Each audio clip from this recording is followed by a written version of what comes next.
श्री राम जय जय राम, श्री राम जय जय राम। नारायण समारंभां शंकराचार्य मध्यमां अस्मदाचार्य पर्यन्तां वन्दे गुरु परंपरां। श्री गुरु शरण सरोज रज निज मन मुकुर सुधार, वरनौ रघुबर विमल जस जोदायक फलचार। ओम श्री सीतारामचंद्राभ्यां नमः, उमामहेश्वराभ्यां नमः। ओम श्री एकादशी दक्षिणेश्वरधाम स्वर्गाधीनते नमः। सत्संग के क्रम में आज नारद भक्ति सूत्र की व्याख्या चल रही है। देवर्षि नारद जी ने 84 सूत्रों में भक्ति के लक्षणों का, भक्ति के साधनों का, भक्ति के प्रकार का सारा वर्णन किया है। जिसमें से आज जो है दूसरे अनुवाद का आखिरी सूत्र है, जो 14वां सूत्र है।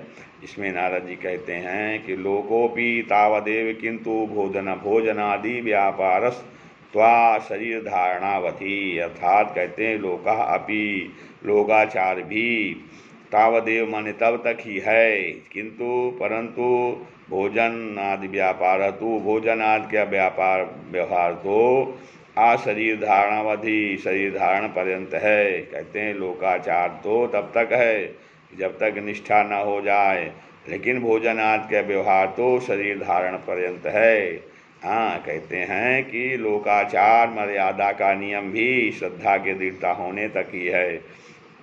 कहते हैं जब श्रद्धा इष्ट में, भगवान में, गुरु में श्रद्धा दृढ़ हो जाती है तो लोकाचार मर्यादा का नियम उसके बाद नहीं लागू होता है। श्रद्धा, क्योंकि जो महत्पुरुष होते हैं, संत पुरुष होते हैं, उनके कार्य के नहीं समझा जा सकता है बाहरी रूपरेखा देख करके।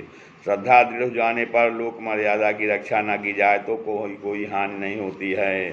हाँ, तो उनको लोक मर्यादा की बहुत इच्छा नहीं रहती है। किंतु भोजनादि, आप उसके बाद कहते हैं कि लेकिन भोजनादि के, जो भोजनादि के रूप में जो लौकिक व्यवहार हैं वो तो शरीर धारण पर्यंत होगा ही, अर्थात वो तो करना पड़ेगा। यह नियम आश्रमीय अधिकारियों के लिए है कि वह स्वधर्माचरण के द्वारा लोक मर्यादा की रक्षा करें। तो जो है गृहस्थ, जो आश्रमीय अधिकारी हैं, जो ब्रह्मचर्य अथवा वानप्रस्थ और संन्यास में हैं, उनके लिए है कि अपने धर्म के आचरण के अनुसार मर्यादा की रक्षा करें। लेकिन जिनकी श्रद्धा दृढ़ हो गई, हाँ, वो ये भगवान के शरणागत हो गए, उनको लोक मर्यादा की चिंता नहीं रहती है। परिनिष्ठित अधिकारी को भी लोक शिक्षा के लिए लौकिक सदाचार का पालन करना चाहिए। और लोक शिक्षा के लिए अगर वो लोग लौकिक सदाचार का पालन करते हैं, इसका मतलब ये है कि लोक शिक्षा अर्थात समाज उनसे शिक्षा ग्रहण करे। महाजनों येन गता सपंथा, जैसे महाजन लोग जिस रास्ते पे जाते हैं, महान लोग, वही रास्ता होता है, अन्य लोग उसका अनुसरण करते हैं। परंतु निरपेक्ष अधिकारी के लिए कोई नियम नहीं है। वह लौकिक कर्माचरण के बिना शरीर धारण न कर सके तो लौकिक कर्मों का आचरण करे। हाँ, तो लौकिक कर्म का आचरण करना चाहिए। और यदि लौकिक कर्मानुष्ठान के बिना ही शरीर धारण कर सके तो वह उसको भी त्याग कर सकता है।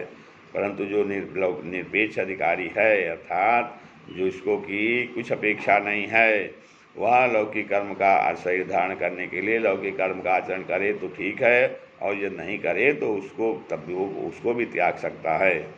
तो अब यहाँ शंका ये होती है कि जब खाना पीना आदि कर्म ही न छूटा तो जीवन में कर्म त्याग ही क्या हुआ? तो ऐसा नहीं है। इस शंका को दूर करने के लिए ही इस सूत्र की रचना है कि भोजन आदि व्यवहार शरीर रक्षा मात्र के लिए है। भोजन त्याग का नाम कर्म त्याग नहीं है। हाँ, वही शरीर अगर है तो शरीर की रक्षा के लिए तो भोजन आदि का व्यवहार करना पड़ेगा। यदि ऐसा होता तब तो विष खाकर मर जाने से भोजन का त्याग होकर कार्य सिद्ध हो जाती। तो कहते हैं इस कारण यहाँ कर्म कहने से सकाम पारलौकिक कर्म लेना चाहिए। जब तक वासना का क्षय न हो तब तक ही लौकिक और पारमार्थिक कर्म का अनुष्ठान करे, और जब वासना का क्षय हो जाए तब को विधि को निषेधा, अर्थात उसके लिए कोई विधि से निषेध नहीं है। जब वासना है, कोई इच्छा नहीं, वासना नहीं है, हमें कोई सांसारिक इच्छा ही नहीं है, तो हम वो जो है तो उसके लिए को विधि को निषेधा, कौन सा कार्य करना है, कोई विधि से कुछ नहीं है।